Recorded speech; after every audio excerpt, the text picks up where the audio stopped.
ইনকিলাব জিন্দাবাদ। জুলাই অভ্যুত্থানে জনপ্রিয় হয়ে ওঠা এই স্লোগানটি ঘিরে সামাজিক মাধ্যমে চলছে ব্যাপক আলোচনা। স্লোগানটির ভাষা এবং পরিচয় নিয়ে সৃষ্টি হয়েছে বিতর্কের। কিন্তু এই স্লোগান কিভাবে এলো? এর আগে কবে কোথায় বিপ্লবীদের কণ্ঠে শোনা গেছে ইনকিলাব জিন্দাবাদ? এর উত্তর আছে ইতিহাসের পাতায়।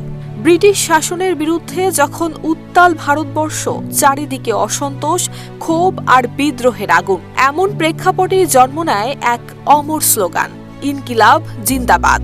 অর্থ বিপ্লব চিরজীবী হোক। সময়টা 20 শতকের শুরুর দিকে। ব্রিটিশ বিরোধী আন্দোলন তখন ধীরে ধীরে রূপ নিচ্ছে গণ আন্দোলনে, আর সেই আন্দোলনের ভাষা খুঁজে চলছিল এক শক্তিশালী উচ্চারণ। সিল্কোর সিল্ক অ্যান্ড শাইন, যাতে আছে আর্গান অয়েল ও ওট প্রোটিনের গুডনেস, যা আপনার চুলকে রাখে হেলদি অ্যান্ড শাইনিং। ইতিহাসবিদদের মতে এই স্লোগানটি প্রথম ব্যবহার করেন কবি, সাংবাদিক ও স্বাধীনতা আন্দোলনের নেতা হযরত মোহনী। 1921 সালের দিকে তিনি ব্রিটিশ শাসনের বিরুদ্ধে প্রতিবাদের ভাষা হিসেবে ইনকিলাব জিন্দাবাদ উচ্চারণ করেন। তার কাছে ইনকিলাব মানে ছিল শুধু শাসক বদল নয়, বরং সাম্রাজ্যবাদ, শোষণ আর বৈষম্যের সম্পূর্ণ অবসান। তবে স্লোগানটি জনমানসে আগুনের মতো ছড়িয়ে পড়ে বিপ্লবী নেতা ভগৎ সিং এর কণ্ঠে।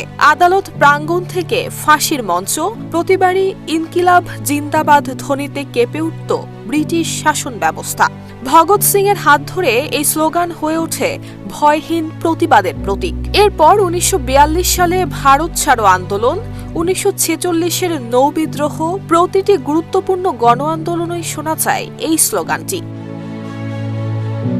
একই ধারাবাহিকতায় বাংলাদেশের গণতান্ত্রিক লড়াই, বিশেষ করে 1969-এর গণ অভ্যুত্থানেও এই স্লোগান স্বৈরশাসন আর বৈষম্যের বিরুদ্ধে হয়ে ওঠে গণমানুষের কণ্ঠস্বর। এমনকি 2024 সালের জুলাইয়েও যখন ছাত্র জনতার আন্দোলন তীব্র হয়ে ওঠে, তখন তরুণদের অনেকেই ইনকিলাব জিন্দাবাদ স্লোগানটি ব্যবহার করেছেন। এক কথায়, ইনকিলাব জিন্দাবাদ শুধু একটি স্লোগান নয়, এটি উপমহাদেশের সংগ্রামী ইতিহাসের এক জীবন্ত দলিল।